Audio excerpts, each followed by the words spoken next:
Hi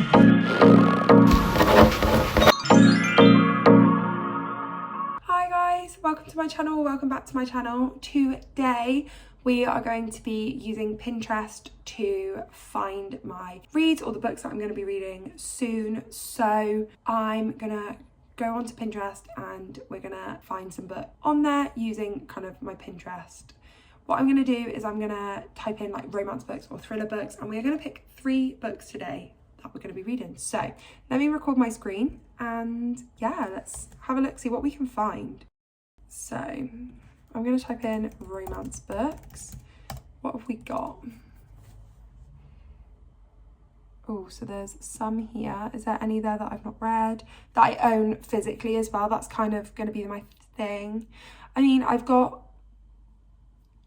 are you joking? I've got Chestnut Springs book 5 to read, but book 5's actually the only one not on there. The rest of them I either don't own or I've read.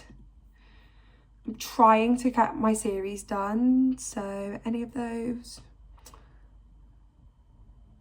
Okay, I've got the 7-Year Slip, so that could be book number 1. So I've got that one on my Kindle and on audiobook. So that's going to be book number 1. I'm just going to write it down. So book number 1 is going to be the 7-Year Slip. Whether we read them in this order or not is, we'll never know. Okay, so we're going to then type in maybe or book series maybe, because we want to read off some of our series. So I'm going to pick 3 books. So currently we've got 7-Year Slip, so book series. First book, we've got the Chestnut Springs. So we're going to then read Hopeless, which obviously will be finishing off a series. Okay, perfect. And then let's see if there's another series that we need to read from. So Bridgerton I've read. Let's have a look. Akatar I've read. Those Taylor Jenkins Reid's ones aren't on my list. The Naturals.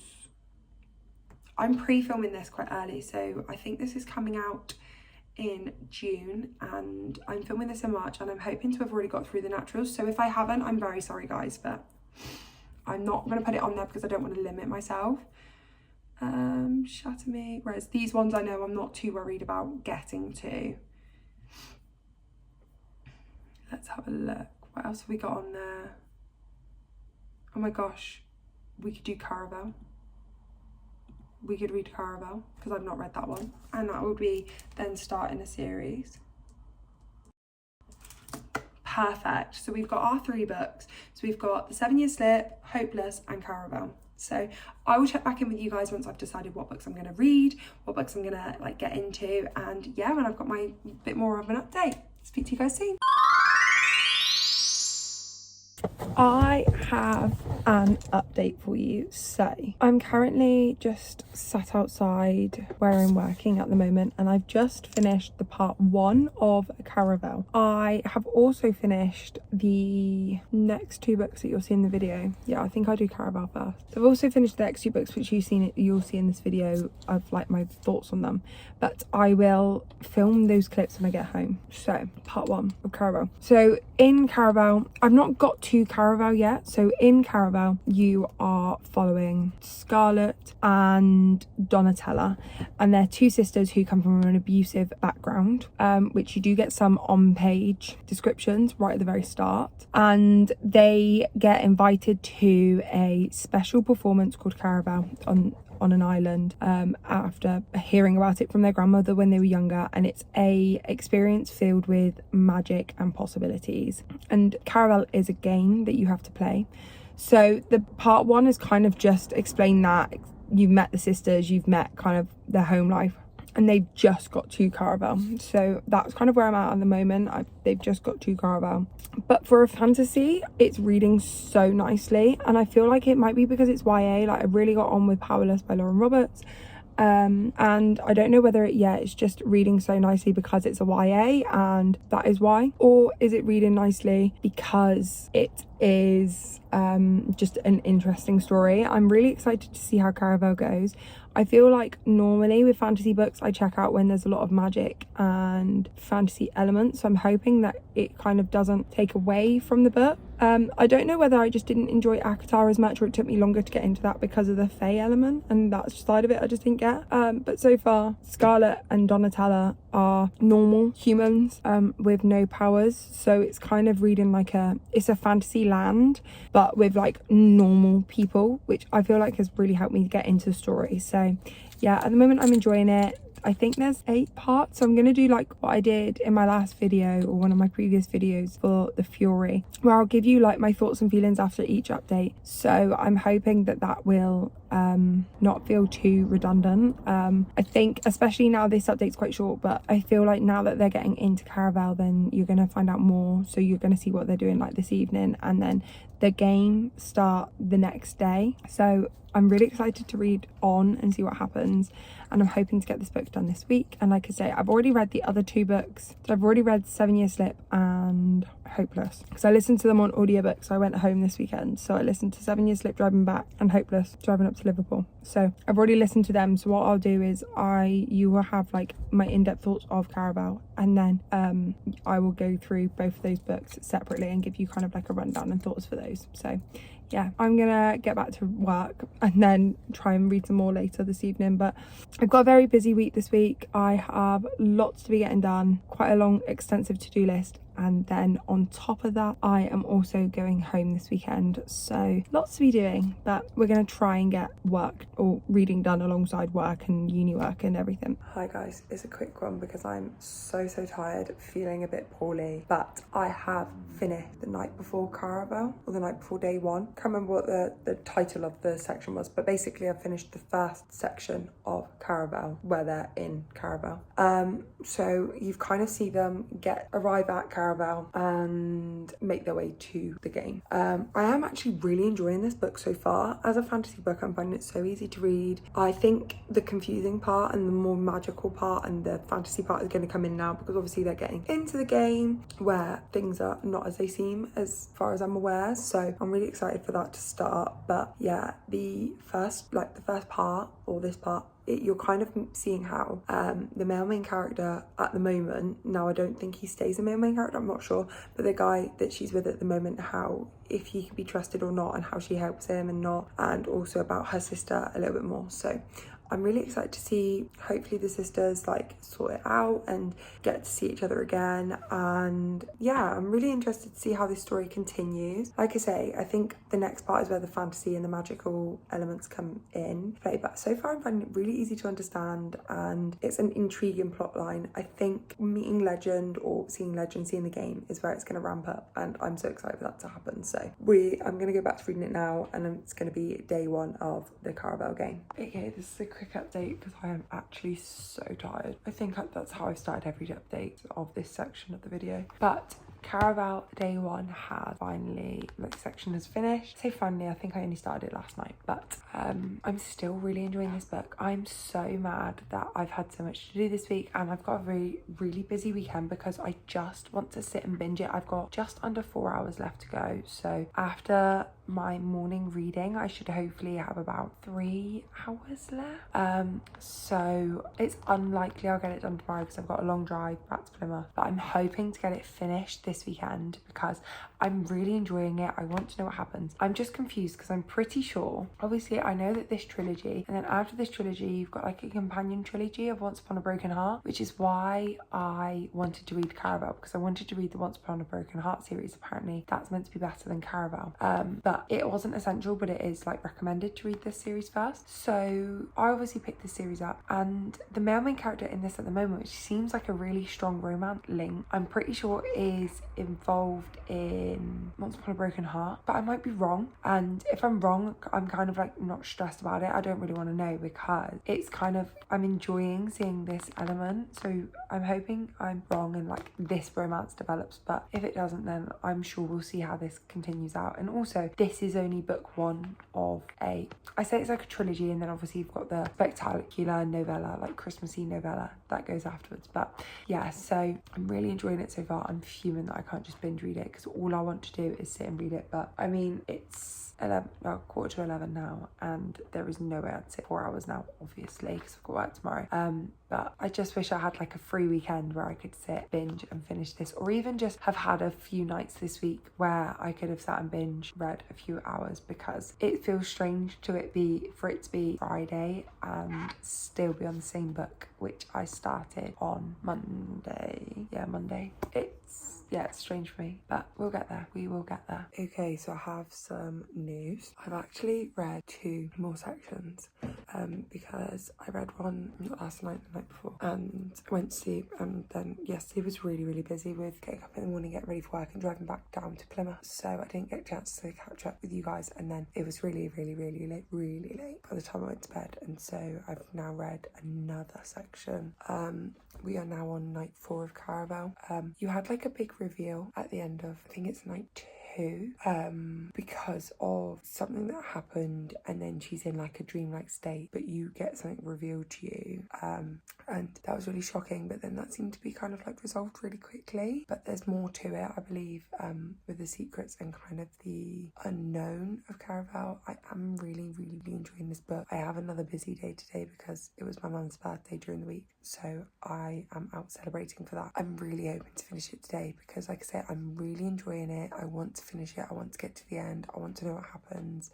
I want to see if we figure out who Legend is. And yeah, it's such a good book so far. So I'm going to leave this check-in short and sweet and get back to it. Okay, so I thought I would give you my final thoughts on Caravel. So I have finished it. I actually finished it last week, I believe. I'm really sorry my voice is gone. I went to soccer aid yesterday and I have no voice left. But Caravel, 4 stars. It is kind of teetering between a 4 and a 5 stars. I've not stopped thinking about it since, and I am gutted that book 2 is not on my TBR this month and that I have such an extensive TBR this month, because all I want to do is start reading book 2, and I loved it. So as soon as I can get to book 2, I will be. But yeah, I ended up giving it 4 stars. I absolutely loved it. I really recommend, if you're just trying to get into fantasy, then it's a really easy one to understand, because I don't read a lot of fantasy. I don't have that kind of fantasy understanding, but yeah, I absolutely loved it. I said to my best friend, it's given me that like powerless Lauren Roberts scratch of like just a fantasy that I can understand, divulge in and appreciate, because like I say, I don't read a lot of fantasy. I trudged my way through ACOTAR. I thought they were good, but it's not necessarily like I would go in and read any of the others. I wanted to read Throne of Glass because of the hype that they got on like social media and stuff, and my best friend was like, you just won't enjoy it won't be your thing. So yeah, Caravel though, I loved, and I feel I got the wrong male character that is in Once Upon a Broken Heart, so I don't think I've met that character yet, so I keep saying that in this video. But yeah, I finished it, incredible, cannot wait to pick up book number 2. So if it gets my wrap up for June and I've not finished my TBR but I've read that book, it will be why. Okay, so I know that I spoke about it in my Caravel like initial check-in, but obviously I listened to The 7 Year Slip as an audiobook, and I listened to it driving home to my parents' house on the weekend. Now, if you've never heard of 7 Year Slip before, I'm not sure you're on the internet, but it is a great magical realism book, romance book, where you are following Clementine, whose aunt has not long ago passed away, and she is left her aunt's apartment in the will. Now, when she spoke to her aunt previously, her aunt has explained that her apartment is magical and you end up living with people. But there's like obviously a caveat to that, and there's a twist that these people are 7 years in the past. So whoever was living at their apartment 7 years ago in the past, you are speaking or you're living with them. You can sometimes enter the apartment and it'll be 7 years in the past. So some days she would go home and her apartment would be normal, whereas some days she would go home and the furniture, the livelihood would be from 7 years ago, and she would be sharing a flat with the person that was living there 7 years ago. Obviously, the person that was in the flat 7 years ago is the male main character, and he's there because Clementine and her aunt are actually away traveling in kind of his present day timeline. And so obviously it's about navigating that kind of connection, but also seeing the moments when he's not there there when she goes back and he's not there, and seeing kind of how that links to present life, because there is links and stuff. And obviously she's creating a romance with someone who lived 7 years in the past, so it's understanding how they're going to combat that. Now, I feel like a lot of the big plot points I guess really early on, like I guessed it pretty much straight away. Now, it's a romance book. I am known for sitting down, putting on a new romance film and going, well, this is going to be the storyline, because I've watched so many romance films, I've read so many romance books, and it's a genre that I love. It's a genre I feel very calm in reading and listening to. So it was kind of a book that was perfect for the drive home and was perfect after following a lot of thrillers. So I've read quite a few thrillers back to back, and my anxiety is taking a hit at the moment. I've got lots on, I've got a big to-do list, I'm feeling very stressed, and that kind of was shown in my anxiety levels. And so reading thrillers back to back was not a great idea, but this 7 year slip kind of took me out of it. What I will say is it didn't grip me straight away. I remember I was driving home, and the best thing for a 5-hour drive is when you can get a good book. I remember I listened to Daydream by Hannah Grace on my drive, and it literally flew by. This book didn't grip me, and so I thought, oh, I've been driving for ages, I've been driving for an hour. The story just didn't grip me quite as much, and I guess quite a few of the plot points, but it was well written and it was such a cozy story, and so I gave it 4 stars. I did really like it, I did really enjoy it, and it is one that I would highly recommend. I do think I'm gonna potentially pick up some more of Ashley Poston's work. I did really enjoy the audiobook. I feel like it's not one which I say you have to read it on audiobook or you have to read it physically, or like it ruined that experience. I did really enjoy the audiobook.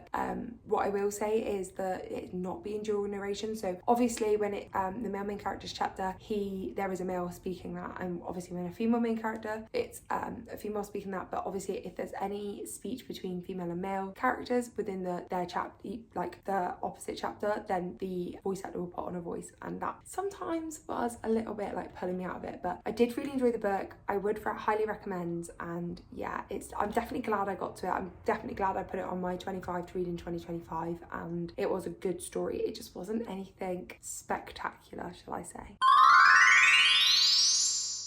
Okay, and I've also, then on the way home to Liverpool, I listened to Hopeless by Elsie Silver, which not only was a great book, also ticked off a series for me, which, as you know, is a big push for the year, so that's amazing. But yeah, so Hopeless, you are following Beau, which is the final Eton brother that we've not followed yet in the series, and you're following him. If you've read the other books, you know that he is part of the military, and unfortunately he was involved in a special ops mission that goes wrong, so he's had a lot of trauma, and you're kind of following him restoring or recuperating his life, rehabilitating his life after that kind of traumatic event, and coming to terms with how his life is different now and what he can do, and just how his time on like the ranch and stuff like that is not necessarily what he would want. And with that, you are also following the sister of the family that lives like neighbouring the Eton ranch, and you know they don't have a great reputation, and so you're following her and Beau, and it's a fake engagement story.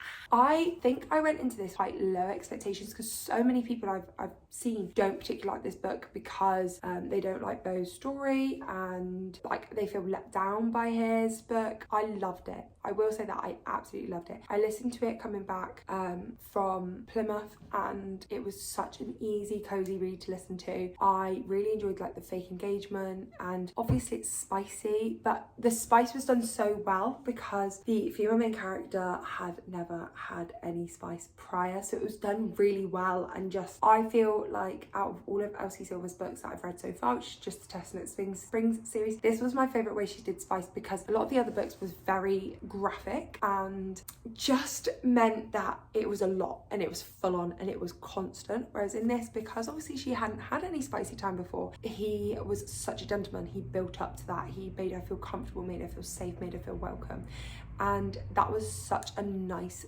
thing to read and to see and to like develop. I definitely enjoyed this spice a lot more. I feel like looking through his trauma points and seeing how she helped him as well to overcome a lot of things that he was feeling in his life, as well as he helped her to overcome the thought and the feel of The Stigma. I like how the story ended because I did think it was going to go a different way, and I thought if it does, then the female main character won't truly be happy, or it would have to turn into a bit of a bigger book than what it was. But I did really enjoy it. I thought it was such a lovely read. It wasn't cozy because it was spicy, but I did like how well this spice was written and how much of a gentleman he treated her, and so for that I gave it 4 stars. Like I say, it was a great book all around. I would highly recommend the Chestnut Spring series. What I will say though is it's not a 5-star series for me, it's a 4-star series. Every book in that series I've given 4 stars, every single one. Not one of them has given me like about 5-star feeling. I don't know how to describe it, but I've not thought about any of the books since. When I'm reading like the next book in the series, because I've not read them back to back, I'm thinking, oh,